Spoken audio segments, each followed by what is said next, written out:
रात के 9 बज रहे थे। कार्तिक महीने की सर्द हवाएं शहर की गलियों में सन्नाटा घोल रही थीं। ये वो सन्नाटा था जो ठंड और अकेलेपन दोनों का मिश्रण होता है। एक ऐसा ठहराव जहां हर छोटी सी आवाज भी गूंजती हुई महसूस होती है। अर्जुन, जिसका आज काम खत्म होने में कुछ ज्यादा ही समय लग गया था, अपने दफ्तर से निकलकर घर की ओर तेजी से कदम बढ़ा रहा था। उसने अपनी जैकेट की जिप गर्दन तक खींच ली थी, लेकिन बर्फ जैसी ठंडी हवा मानो किसी अदृश्य दरार से निकलकर उसके हर जोड़ और हड्डी तक पहुंच रही थी। उसका बदन स्वेटर और जैकेट में भी कांप रहा था। ठंड अपने चरम पर थी, मानो आसमान से बर्फ नहीं बल्कि ठंडी सुइयां गिर रही हूं जो चमड़ी को भेद कर अंदर तक चुभ रही थी। अर्जुन के मन में बस एक ही विचार था, किसी भी तरह घर पहुंचना और एक गर्म कंबल में दुबक जाना। तभी थोड़ी दूर पर एक छोटी सी चाय की टपरी की पीली रोशनी और गर्माहट ने उसे अपनी ओर खींच लिया। ये रोशनी अंधेरे और ठंड के समुद्र में एक छोटे से द्वीप जैसी लग रही थी। टपरी के टीन शेड के नीचे लकड़ी की बेंचों पर कुछ जाने पहचाने चेहरे बैठे थे। ये लोग अक्सर रात में यहीं इकट्ठा होते थे, मानो ये टपरी केवल चाय का अड्डा नहीं बल्कि शहर की ठंड और थकान से बचने का एक सुरक्षित ठिकाना हो। लकड़ियों की धीमी आंच पर चाय का पतीला खदबदा रहा था और अदरक की खुशबू उस कंपकपाती ठंड में एक सुकून भरा एहसास दे रही थी। इस खुशबू में एक अजीब सी लत थी जिसने अर्जुन के कदम रोक लिए। अर्जुन ने एक लंबी सांस ली और टपरी के पास पहुंच गया। और काका, क्या हाल चाल? हरी काका, जिनकी आंखों में जीवन का लंबा अनुभव झलकता था और जिनकी घनी मूछें उन्हें गंभीर रूप देती थीं, चाय की एक गहरी चुस्की लेकर बोले, अरे बेटा अर्जुन, इतनी रात और इस कड़ाके की ठंड में कहाँ जा रहे हो? सब ठीक तो है? हाँ काका, सब ठीक है। असल में मैं गांव जा रहा हूँ। माँ ने सुबह ही फोन किया था कि घर में एक जरूरी काम आ गया है। सोचा रात को ही निकल जाऊं, सुबह तक पहुंच जाऊंगा। ट्रेन अभी 1 घंटे में है, बस स्टेशन तक पहुंचना है। रामू काका, जो थोड़े सीधे और चंचल स्वभाव के थे, आग की लपटों को देखते हुए बोले, बेटा ठंड में रात को ऐसे सफर पर मत निकला करो। ये वक्त ठीक नहीं होता, रास्ते सुनसान होंगे और मौसम का मिजाज देखो। ठहर जाओ, सुबह आराम से निकलना। स्टेशन पर रात गुजारने से तो बेहतर है यहीं आग ताप लो। अरे तुम्हें याद है वो भयानक ठंड की रात? हरी काका की आवाज भारी हो गई। हाँ रामू, वो रात आज भी याद आती है तो रूह कांप जाती है। उस रात मौत कितनी करीब थी, ये सोचकर आज भी रोंगटे खड़े हो जाते हैं। उस घटना को कौन भूल सकता है? उस रात के बाद मैंने कभी अमावस्या की रात में घर से बाहर कदम नहीं रखा। अर्जुन चौंक गया। काका ने गहरी सांस ली और बोले, बात तब की है बेटा जब मैं और रामू 30 साल के जवान थे। हमारे शरीर में पूरी ताकत थी और दुनियादारी का ज्यादा अनुभव नहीं था।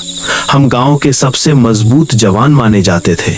हम शहर से अपने गांव के लिए कुछ खास व्यापारिक सामान लेकर लौट रहे थे, जिसमें मसाले और कुछ जरूरी उपकरण थे। जमाना बैलगाड़ी का था। मोटर गाड़ियां गांव देहात में दुर्लभ थीं। हमने सोचा था कि दिन का काम जल्दी खत्म करके शाम ढलने तक गांव पहुंच जाएंगे, लेकिन सामान ज्यादा था और रास्ते कीचड़ भरे थे। पिछले 2 दिनों की बारिश के कारण इसलिए हमें देर हो गई। वो दिन भी कुछ अजीब सा था। सुबह से ही सूरज की रोशनी में कोई तेजी नहीं थी, मानो आसमान में धुंध छाई हो जो वातावरण को एक उदास और अपशकुनी रूप दे रही थी। जैसे जैसे दोपहर ढली, हवा में नमी बढ़ती गई और वो नमी हड्डियों तक को भेदने लगी थी। हमें उसी वक्त थोड़ा रुक जाना चाहिए था, लेकिन जवानी का जोश और व्यापार का लालच हमें खींच रहा था। हमारे बैलों के भी कदम धीमे पड़ चुके थे। वे अपनी भारी सांसों से बता रहे थे कि वे भी इस अनचाहे सफर से थक चुके हैं, लेकिन हम उन्हें बार बार हाँकते रहे। जब हम उस घने जंगल वाले रास्ते पर पहुंचे जो हमारे गांव को शहर से जोड़ने वाला एकमात्र रास्ता था, तब तक रात बहुत गहरी हो चुकी थी। उस रास्ते की अपनी ही एक अलग कहानी थी। पुराने लोग कहते थे कि वहां किसी जमाने में एक प्राचीन मंदिर हुआ करता था जो अब खंडहर बन चुका था और उसकी नकारात्मक ऊर्जा आज भी उस इलाके में घूमती है। हमने इन कहानियों को हमेशा अंधविश्वास माना था, लेकिन उस रात उस जंगल की खामोशी उन कहानियों को जिंदा कर रही थी। ऊपर आसमान में चांद बिल्कुल नहीं था, पूरी अमावस्या की रात थी। अमावस्या की रात का अंधेरा भी कुछ और ही होता है। वो सिर्फ रोशनी का अभाव नहीं होता, वो अंधेरा मानो खुद में एक जीवित इकाई होता है जो हर तरफ से आपको जकड़ लेता है। ऐसा लग रहा था जैसे काली स्याही आसमान से जमीन पर रिस गई हो और ऊपर से ऐसी कड़ाके की ठंड कि सांस लेना भी भारी लग रहा था। हवा ऐसी चल रही थी जैसे कोई रो रहा हो। उसकी आवाज में एक अजीब सा विलाप था जो दिल को सहमा रहा था। पत्तों के बीच से सरसराहट की आवाजें किसी फुसफुसाहट जैसी लग रही थीं। वे फुसफुसाहटें मानो हमें चेता रही थीं कि हम उस रात एक गलत रास्ते पर निकल पड़े हैं। हमारी टॉर्च की रोशनी में भी रास्ता ठीक से नहीं दिख रहा था। वो रोशनी बस हमारे सामने कुछ फीट तक का दायरा दिखा पाती थी और उसके आगे का सारा संसार अंधेरे की चादर ओढ़े बैठा था।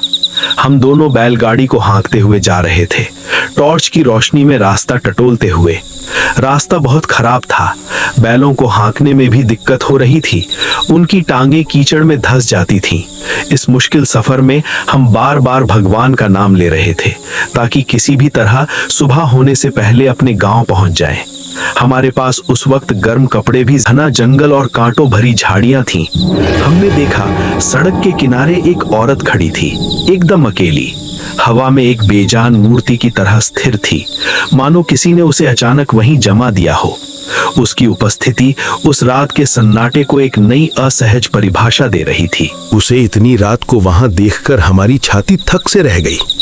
एक अकेली औरत इतनी ठंड और इस वीराने में, इस रास्ते पर तो दिन में भी अकेले आने की हिम्मत नहीं होती थी। लोग डरते थे। हमारे दिल में एक अजीब सी शंका पैदा हुई, जैसे वे भी इस जगह की अजीब ऊर्जा को महसूस कर रहे हों। हमें लगा कि ये कोई संकट में फंसी हुई औरत होगी, क्योंकि इंसानियत का फर्ज भी था।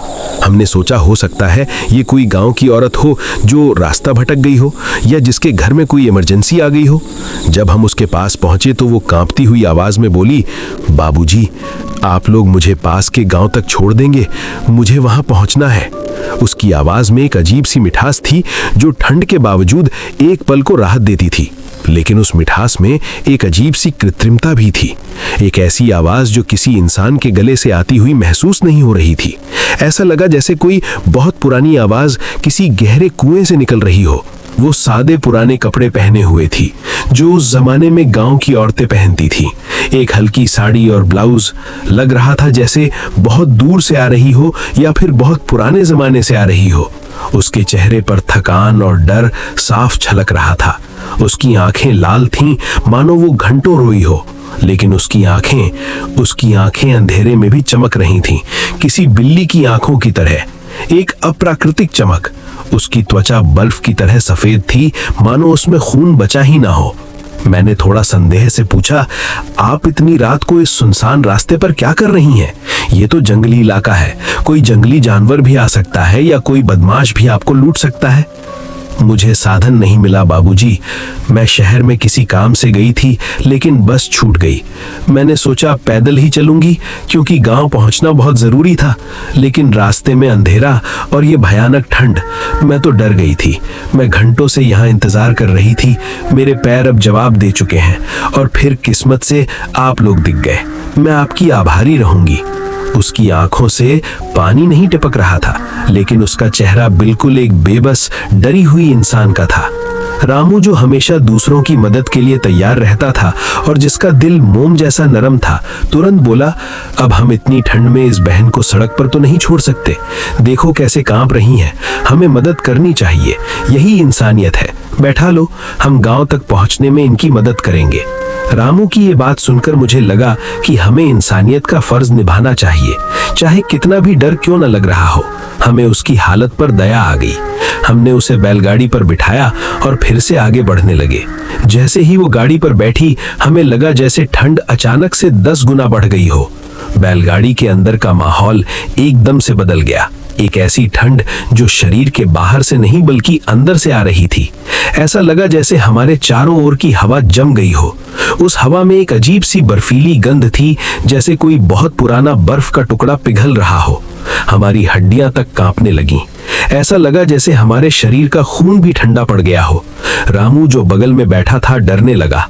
मैंने देखा कि बैलगाड़ी की गति धीमी हो गई थी, जैसे बैल भी किसी अदृश्य बहुत भारी बोझ को महसूस कर रहे हों। जबकि हमने अपना सामान तो बहुत करीने से रखा था और वो औरत बहुत दुबली पतली थी। बैलों के गले से अजीब डरी हुई आवाजें निकल रही थीं, मानो वे किसी खतरे को महसूस कर रहे हों। मैंने उनकी पीठ थपथपाई, पर वे शांत नहीं हुए। ठंड अब असहनीय हो गई थी।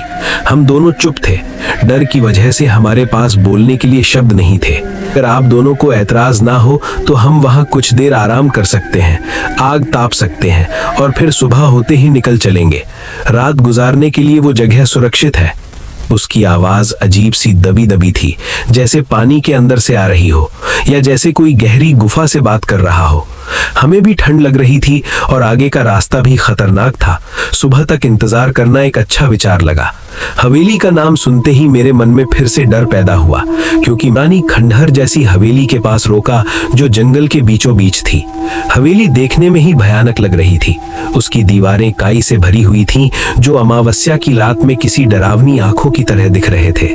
दरवाजे पर बड़े बड़े जंग लगे हुए थे। अंदर चारों ओर सन्नाटा था। हवेली के अंदर भयानक ठंड थी, मानो सूरज की रोशनी कभी वहां पहुंची ही ना हो। और यहाँ की ठंड बाहर की ठंड से भी कई गुना ज्यादा थी। हम दोनों ने मिलकर जल्दी से एक छोटी सी आग जलाई।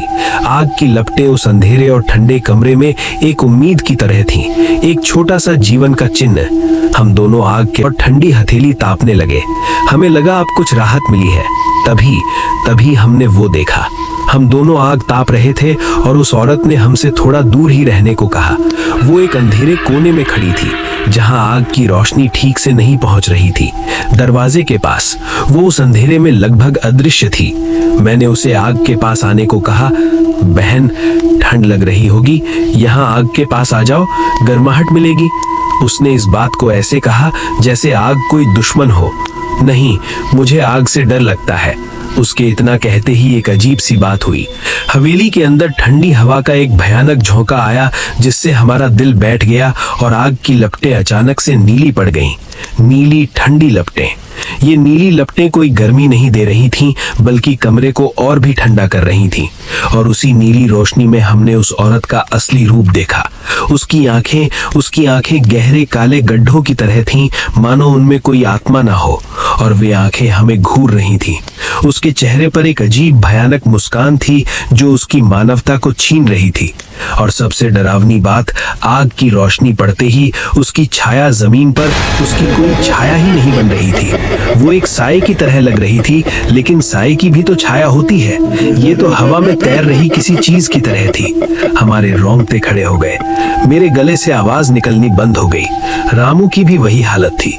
हम दोनों समझ गए थे कि ये कोई साधारण इंसान नहीं है। ये कोई और ही चीज है, एक ऐसी चीज जिसका इंसानों की दुनिया से कोई संबंध नहीं है।